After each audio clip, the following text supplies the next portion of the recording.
ডেকে আনতে পারে। কাজে তোমরা কাঁটা মাথাতে লেগে যাওয়াটাকে মেনে নিতে পারো, কিন্তু জীবনে কোনোদিন আজনবী মেয়ে ছেলের গায়ে গা লেগে যাওয়াটাকে হরগিজ হরগিজ তোমরা মানিও না। দুটোই তো হাদিস বললাম, তো দুটোই যদি হাদিস আপনি শুনে থাকেন, আর হুযায়ফার হাদিসটা যদি এক্ষুনি 5 মিনিট আগে বলেছে, এটা যদি আপনার মাথায় থাকে যে তিনি কি বলেছেন, যে দিন তো ভালো আসবে, কিন্তু সেই যুগের মুসলমানেরা আমার যেটা সুন্নাত নয় সেটাকে সুন্নাত বলে চালিয়ে দেবে, আমার যেটা তরিকা নয় সেই তরিকাটাকে তারা এড়িয়ে গিয়ে নিজের মন মতো তরিকা ইজাদ করে তারা আমার তরিকা বলে চালিয়ে দেবে। এত বড় তারা অন্যায় কাজ করবে, একটা সময় আসবে। কেন বললাম কথাটা? কথাটা এই জন্য বললাম যে আপনাদের কাউকে ভালো লাগবে না, যারা জালসা কমিটি আছেন তারা। আপনাদের যদি কোনো 2-4 লোক যারা চোখওয়ালা, তারা আপনারা যখন জালসাটা রাত্রি 8টা-9টার সময় গনগন করে, তখন একবার কি বাইরে গিয়ে দেখেছিলেন? আপনারা কি একবার দক্ষিণ দিকে নদীর কিনারায় বাজারের দিকে খোঁজ খবর নিতে একবার গেছিলেন? কেউ যাননি। তাছাড়া অতদূর যদি না যেয়ে থাকেন, তো আপনাদের এখানে পুরুষদের সংখ্যা যতটি, তার তুলনায় ডবল মহিলাদের সংখ্যা ছিল না ছিল না? এটাতে হ্যাঁ না তো বলতে পারবেন? হ্যাঁ বলতে পারবেন, নিশ্চয়ই বলতে পারবেন আপনারা। তাহলে আপনি যে জালসা কায়েম করেছেন কিসের জন্য? ওই যে এরা দিন শিখবে বলে। আর এই দিন শিখার অজুহাতে ছেলেদেরকে মেয়েদেরকে এক জায়গাতে জমা করলাম। আজকে ছেলেরা মন ভরে মেলার ইন্টারেস্ট পেয়ে গেল, ইচ্ছা মতো একজন আর একজনকে ধরে গল্প করলো, কত আনন্দ উল্লাস করলো, বাজার ঘুরলো। আর এই গেট দিয়ে বলেন আর ওই গেট দিয়ে বলেন, কোনো একটা জায়গা দিয়ে যে পার হব, তো মেয়ে ছেলেগুলোকে দেখে মনে হচ্ছে এরা নিজেদের আক্কেলগুলোকে বাড়িতে একটা পিয়ালাতে রেখে দিয়া খালি আক্কেলে বাড়ি চলে এসেছে, এখানে চলে এসেছে, আর দিয়ে টাউরি লাগার মুরগির মতো হাঁটছে। এটা যে বেটা ছেলের গায়ে যে লেগে যাবে, ডোন্ট কেয়ার। এটা যে মুল্লি সাহেব আসছে একটু দূরে হটি, ওর গা থেকে নিজেকে বাঁচাই, ডোন্ট কেয়ার। কেউ খেয়ালই করে না, হুড়াহুড়ি হচ্ছে, গুতাগুতি হচ্ছে, লড়ালড়ি হচ্ছে, সবই কিছু হয়ে চলে যাচ্ছে। জালসা হচ্ছে নেক কাজ, নেক কাজের নামে পাক্কা হারামি কাজ। এত বড় অন্যায় কাজ, যতটি পাপ আজকে হলো, এই পাপটির ভাগ কে কে নিবে? জালসা কমিটির। এইরকম করে আপনাকে বলেছে যে টাকা ইনকাম করো, আর করার পরে তুমি মাদ্রাসা চালাও। চোখের সামনে দেখে জ্ঞান হয় না যে বেটি ছেলেগুলো যদি টাইমটা বেলা 12টা থেকে শুরু করে মাগরিব পর্যন্ত করে দিয়ে ইশতেহারে বলে দিই যে একটা মেয়ে ছেলে এখানে টিকবে না, নিজের বাড়ি চলে যাও, রাত্রিবেলা শুধু পুরুষের আওয়াজ শুনবে, তাহলে কি হয় না? করলে হবে।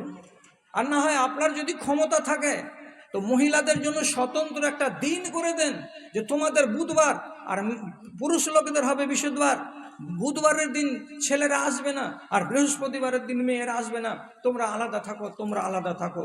তাহলে তো এইভাবে মিলামিশা হবে না, আর এইভাবে মিলামিশা করে গুনাহ খাতা করবে না। আর এই সমস্ত গুনাহগারদের কাছ থেকে 5টা 10টা 20টা করে টাকা পেলাম, আর টাকা পেয়ে খুশি হলাম, মাদ্রাসা চলবে, দিনের কাজ হবে, এতে বরকত হবে?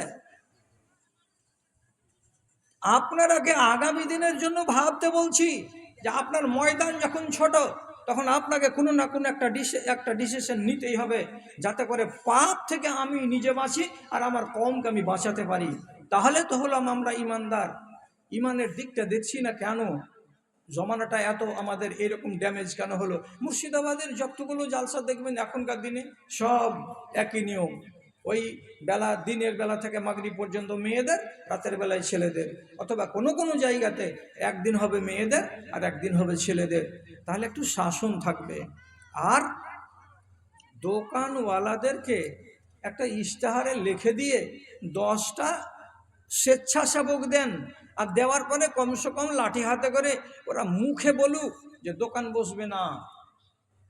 দোকান বসবে না বলে জালসা মালদা জেলাতে এখন হতে শুরু হয়েছে এবং কামিয়াব। গত 3 দিন আগে টেঙ্গুরপোড়া কুমেদপুরের দক্ষিণ দিকে জালসা হলো, মোটামুটি 5,000 হবে বেটা ছেলে, এত বিশাল বড় মজলিস, আর 5,000 হবে মেয়ে ছেলে। একটু দূরে আলাদা জায়গায় আছে, একটা দোকান নাই, একটা দোকান নেই। ওই যুবক ছেলেপিলেগুলো যারা জালসা শুনতে আসে না, যারা মস্তানি করতে আসে, তারা খ্যাপা কুকুরের মতন এদিক ওদিক ঘুরে টুরে বলছে চল চল চল চল, আর কি জালসা শুনবি, চল, হয়ে গেল, বাড়ি চলবে। আর যারা শোনার লোক তারা একটা সুযোগ পেল, তাহলে তারা কি জালসা করে কামিয়াব হয়নি? তারা জালসা করে কামিয়াব হয়েছে। আপনিও কামিয়াব হবেন যদি আল্লাহ রাব্বুল আলামিনের এটা ইচ্ছা থাকে যে এই মাদ্রাসাওয়ালারা আল্লাহকে মানে আর তার রসুলের কানুনকে মানে, সুন্নাতকে মানে, তো তাহলে করে রব্বুল আলামিন গায়েবী মদদ দিবেন। সুন্নাতকে ভালোবাসেন, বরকত আছে। উদাহরণ কি দেব, কি উদাহরণ আপনাকে দেব, খেয়াল করুন কথার দিকে। রসুল্লাহ মার খেলেন, কঠিন মার খেলেন তাইফের মাটিতে, রক্তে রক্তাক্ত করে দিল। তারপর 5 কিলোমিটার রাস্তা তাকে ছেলেরা দৌড়ে দৌড়ে দৌড়ে দৌড়ে নিয়ে গেল, তাড়তে তাড়তে, পাথর মারতে মারতে মারতে মারতে একটা আঙ্গুরের বাগানে গিয়ে নিজের চাকরকে সাথে করে নিয়ে বসলেন। এই বাগানটা কার? মক্কার লোকের, উতবা আর শাইবা, দুজন লোকের এটা বাগান। বাগানে বসে আছেন রাসূলুল্লাহ, সারা শরীরে যেখানে সেখানে দিয়ে রক্ত। এমন সময় এই দুই মালিক দূরে বসেছিল, দিয়ে নিজের চাকরটাকে ডেকে বলছে, রে এই চ্যাংড়াটা আমাকে টোলার রে, মক্কার ছেলে এটা, ই পাগলা ওখানে পাগলামি করতে করতে আজকে তাইফে চলে এসেছে, আর দেখো তো কত করে মার দিল একে তাইফের লোকেরা। তো কাফের হতে গেল, জানে দয়া হলো। এতটি আঙ্গুর গুচ্ছা একটা গামছাতে বেঁধে দিয়ে ওদের চাকর ওকে বলছে, যা রে যা যা যা, এই পানিটা মশকের আর এই আঙ্গুর কয়টা এই যে লোকটা বিধ্বস্ত হয়ে বাগানে বসে আছে ওকে দিয়ে আয়, বেচারি খাবে। খেতে গেলে মানুষের মন থেকে দুঃখ দূর হয়, আর খেতে গেলে মানুষের ভাঙা মনটা একটু অনেকখানি হালকা হয়। খেয়ে নিলে ব্যথাটা কমবে, যা দিয়ে আয়। এই চাকরের নাম হলো আদ্দাস। এই ছেলেটা হলো খ্রিস্টান, এর বাড়ি হলো ইরাকের নাইনাওয়া শহরে। নাইনাওয়া শহর থেকে এসেছে কাজ করতে কোথায়? তো তাইফের মাটিতে। চাকর কথা শুনলো মালিকের, খেজুরটি আঙ্গুরটি হাতে করে নিয়ে এসে এই বিধ্বস্ত মুসাফিরের কাছে রেখে দিয়ে বলছে, এ বাবা, রাগঝাল মাটি করো, মনটাকে হালকা করো, চোখে মুখে পানি দাও, এই আঙ্গুর কটাকে খাও, শরীরে তাগত আসবে। রাসূলুল্লাহ মনে মনে ভাবলেন, কথা তো ঠিক, বিদেশের মাটি, একটা লোক যদি দুটো খানা দিয়েছে, ফল দিয়েছে, তো খাই, গায়ে শক্তি আসবে। মনটা বিধ্বস্ত, ভাঙা মন। তিনি তখন সামনে রেখে দিয়ে চাকরকে বলছেন, চাকর চাকর নাও, একটা করে তুমি খাও, একটা করে আমি খাই। রাসূলুল্লাহ একটা আঙ্গুরের দানাকে এমনি করে উঠালেন, উঠার পরে আমার দিকে দেখেন, উঠিয়ে মুখে দিতে যাবেন, তো তিনি বলছেন বিসমিল্লাহ। বিসমিল্লাহ বলে মুখে দিলেন, দানাটা চিবিয়ে খেলেন, তারপরে আরো 10টা দানা 12টা দানা উনি খেলেন। যখন প্রথমেই রাসূলুল্লাহ বললেন বিসমিল্লাহ, তখন এই খ্রিস্টান চাকর আদ্দাস বলছে, হাজিহি কালেমাতুন লা ইয়াকুলুহা আহলু হাযাল বালাদে। এর লোক, আপনি বাড়ি কোথায়, কোনখান থেকে আপনি এসেছেন? খানা খাওয়ার আগে যে শব্দটা আপনি বললেন, এই শব্দটা এই দেশের লোক কেউ বলে না খাবার আগে। আমি তাইফে বাস করছি 10 বছর ধরে, কোনো লোক, কোনো মালিক আমার জীবনে কোনো দিন দেখিনি তারা লোকমা মুখে দেওয়ার আগে এই কথাটা বলেছে। যে কথাটা আপনি আজকে খানা খাওয়ার টাইমে বললেন, তা কি বললেন? তো বিসমিল্লাহ, আমি আল্লাহর নামে শুরু করলাম। আপনার বাড়ি কোথায়? আর আপনি যে কথাটা বললেন, এ কথাটা তো জীবন প্রথম শুনলাম, এখানকার লোক তো কেউ বলে না। তখন নবীজি বললেন, আমার বাড়ি হচ্ছে মক্কা, আমি ওখান থেকে এসেছি, এখানে বিশেষ কাজ নিয়ে এসেছিলাম, দিনের দাওয়াত নিয়ে। তখন রাসূলুল্লাহ ওকে জিজ্ঞেস করে বলছেন, তোমার বাড়ি কোথায়? তো রাসূলুল্লাহর প্রশ্ন শুনে লোকটা বলছে, আমার বাড়ি ইরাক। ইরাকের কোন কোন জায়গায়? তো বলছে নাইনাওয়া। তখন রাসূলুল্লাহ চট করে বলছেন, ও নাইনাওয়া, ওই নাইনাওয়া যেখানে আমার ভাই ইউনুস ইবনে মুত্তাকে নবী করে পাঠানো হয়েছিল, সেই নাইনাওয়া শহর। তখন লোকটা তাজ্জব বনে গিয়ে বলছে, মুচকি হেসে বলছে, হ্যাঁ হ্যাঁ হ্যাঁ হ্যাঁ হ্যাঁ হ্যাঁ, ওই শহরটাই যেখানে যেটা নাইনাওয়াতে ইউনুস নবীকে পাঠানো হয়েছিল, আল্লাহ তাআলা হিদায়াত দেওয়ার জন্য পাঠিয়েছিলেন তাকে, ওই শহরেরই আমি লোক। দিয়ে আবার আদাস বলছে, আপনি কি করে জানলেন যে নাইনাওয়াতে ইউনুস নবী এসেছিলেন? আপনি কি ইউনুস নবীকে চোখে দেখেছেন? তখন বলছে, না, আমি তাকে দেখিনি। কি করে জানলেন? তো তিনি তখন জবাব দিয়ে বলছেন, আল আম্বিয়া ও বানুল আল্লাহতে, পৃথিবীতে যত নবী এসেছেন সব এরা হলো বাপের দিক দিয়ে এক ভাই আর মায়ের দিক দিয়ে হলো আলাদা আলাদা সৎ ভাই। ইউনুস নবীকে রব্বুল আলামিন নাইনাওয়া শহরে পাঠিয়েছিলেন, সে কথা আমাকে আল্লাহ কোরআনে খবর দিয়ে দিয়েছেন। আমি কোরআন থেকে জানি ইউনুস আলাইহিস সালাতু ওয়াস সালামকে নাইনাওয়া শহরে পাঠানো হয়েছিল। তিনি একজন নবী, আমি যেমন নবী, আমি যেমন নবী, তিনি ছিলেন একজন নবী। তিনি গত হয়ে গেছেন, তারপরে আমি এখন দুনিয়াতে আছি, আমিও আমার কাজ করে টরে দিয়ে আমিও বিদায় হয়ে যাব। এই খ্রিস্টান চাকর যখন এই কথাটি শুনলো যে তিনি ছিলেন নবী, আমিও একজন নবী, তখন মুচকি হেসে বলছেন, আল্লাহর কসম খেয়ে বলছি, এতক্ষণ আপনার উপরে আমার যেটুকু সন্দেহ ছিল, সন্দেহটা দূর হয়ে গেল। আপনি যদি নবী না হতেন তাহলে পারে নাইনাওয়া শহরে ইউনুস নবীকে পাঠানো হয়েছিল এটা আপনি বলতে পারতেন না। তিনি ছিলেন আমাদের নবী, এবং যখন নবীকে আপনি ভাই বলে ডেকে নিয়েছেন তখন আপনার উপরে আমার ভালোবাসা জন্মে গেল। আপনি হলেন শেষ নবী, তাহলে ওই নবীকে যদি মেনে থাকি তো আপনাকে হাতে পেয়েছি, আপনাকে কেন আমি মানব না? আকাব্বা আলা ইয়াদাইহি, সঙ্গে সঙ্গে রসুলুল্লাহ আঙ্গুর খাচ্ছেন, এমন সময়তে মুখখানাকে বাড়িয়ে দিয়ে রসুল্লাহর হাতের ওপরে একটা চুম্বন দান করে দিয়ে বলছেন, হে নবীজি, আপনার দিনের ভেতরে প্রবেশ করব, কি করতে হবে বলেন তো? রসুল্লাহ জর্জরিত শরীরে, মর্মাহত মন মেজাজে যখন খানা খাচ্ছিলেন, ওই হালাতেই এই লোকটা যখন রাজি হয়ে গেল এই দিনের ভেতরে প্রবেশ করার, রসুল্লাহ কলমা পড়ালেন, আর বাগানের ভেতরেই প্রথম লোকটা মুসলমান হয়ে গেল। মুসলমান হলো কিসের দ্বারাই? রসুল্লাহ যখন সুন্নাত অনুযায়ী খানা খেতে গেলেন, সুন্নাতের দিকে নজর পড়ল তার দ্বারাই। একটা সুন্নাত কত বড় দরজা উন্মুক্ত করলো।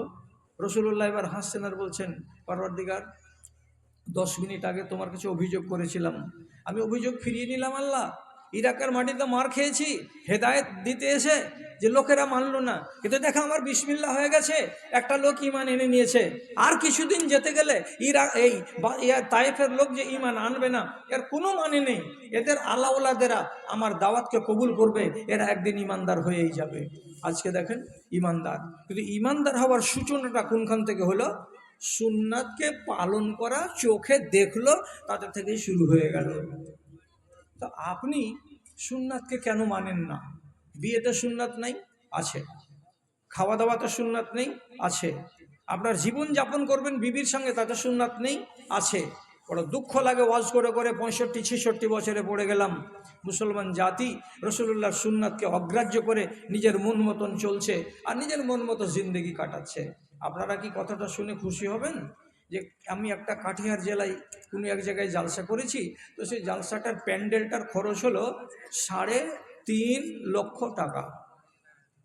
এদিক ওদিক থেকে বাল্বের যে মানে ঝলকানি আসছে, আল্লাহু আকবার, সহ্য করার নয় এত ঝলকানি। চেয়ার আর টেবিল আর ডিজাইন আর আসবাব আর পত্র দেখে পাগল। আমরা জিজ্ঞেস করলাম এত টাকার প্যান্ডেল কেন? তো ওরা জবাব দিয়ে বলল, এটা আসলে জালসার প্যান্ডেল নয়। 3 দিন আগে এই বাড়ির একটা মেয়ের বিবাহ হয়েছে এই প্যান্ডেলে, তার জন্য এটা প্যান্ডেল করা হয়েছিল। তো মেয়ের বিবাহতে প্যান্ডেল লেগেছে কত টাকা? তো 3.5 লক্ষ টাকার। আর দিয়ে শুনতে পেলাম বরযাত্রী এসেছিল 700 জন। বরযাত্রী 700 জন এসেছিল। আল্লাহু আকবার। আর গাড়ি, গাড়ি গুনতে পারবো না, এখান থেকে শুরু করে 1.5 কিলোমিটার রাস্তা পশ্চিম দিক পর্যন্ত শুধু রোডের কিনারায় গাড়ি গাড়ি গাড়ি গাড়ি গাড়ি গাড়ি, শুধু বোলেরো বোলেরো স্করপিও খাড়ো ছিল। তাহলে চিন্তা করেন কতটি লোক এসেছিল আর কত গাড়ি এসেছিল। এরা বলছে 700 জন লোক এসেছিল। আপনারা একটা লোককেও বলবেন এটা সুন্নাত? এতটি বরযাত্রী আসা সুন্নাত না, কিন্তু লোক মানে না। ওয়াজ করে করে করে করে আপনারও জিন্দগি কালি হয়ে গেল, চুল সব সাদা হয়ে গেল, আর আমার তো মরণের টাইম চলে আসলো, কিন্তু কটা লোককে মানাতে পারলাম আজ পর্যন্ত? পারা যাচ্ছে না। যতটি ওয়াজ করছি তার তুলনায় আরও বেশি পরিমাণে তারা উল্টো দিকে হাঁটছে, এবং আরও বেশি তুলনায় বুড়ো আঙুল দেখে দিন এবং ধর্ম থেকে অন্যদিকে পালিয়ে পালিয়ে চলে যাচ্ছে। আল্লাহ রহম করে। সুন্নাতকে মানার ব্যাপারে আপনাকে আর কি কথা বলতে যাব, ভালো করে বুঝুন। ইমাম আবু দাউদ রহমাতুল্লাহ আলাই একদিন একটা নদী দিয়ে চলে যাচ্ছিলেন এক সফরে। তো নদীটা চওড়া, যেমন আমাদের দেশে গঙ্গা নদী আছে, নদী এরকম চওড়া নদী। উনি চলে যাচ্ছেন। তো নদীর কিনারা কিনারা কিনারা কিনারা নৌকাটা যাচ্ছে, খুব বড় নৌকা। যেতে যেতে যেতে যেতে ঠিক মনে করে নেন বেসিকের সামনে এসেছে। তো নদীর ওই পারে তীরে একটা লোক হাঁচি মারল, হ্যাঁচো করে দিয়ে জোরে হাসি ফেললো, আর দিয়ে ওখান থেকে বলছে, হাসি ফেলতে গেলে কি বলতে হবে, যে আলহামদুলিল্লাহ। লোকটা যখন হাসি ফেলে বলছে আলহামদুলিল্লাহ, তো যারা যারা শুনতে পাবে হাসিওয়ালার দুয়া, তারাকে জবাব দিতে হয় পাল্টা দুয়া পাওয়ার জন্য। তো লোকটা যে বলল আলহামদুলিল্লাহ, তো তাকে তো জবাব দিতে হবে। আপনি কি জবাব দিবেন? ইয়ারহামুকাল্লাহ। এটা যদি আপনি জবাব দেন ওকে, তাহলে আপনাকে ফের পাল্টাও জবাব দিতে বাধ্য আছে। ও তখন কি বলবে আপনাকে? ইয়াহদিকাল্লাহ ওয়া ইউসলিহ বালাকা। আল্লাহ তোমাকে যেন হিদায়েত দেয় এবং তোমার যত জটিল ঝামেলা আছে, সমস্যা আছে, আল্লাহ তোমার সমস্যার যেন সমাধান করে দেয়। কত ভালো দোয়া হলো। তা হাঁচির ওয়াসিলা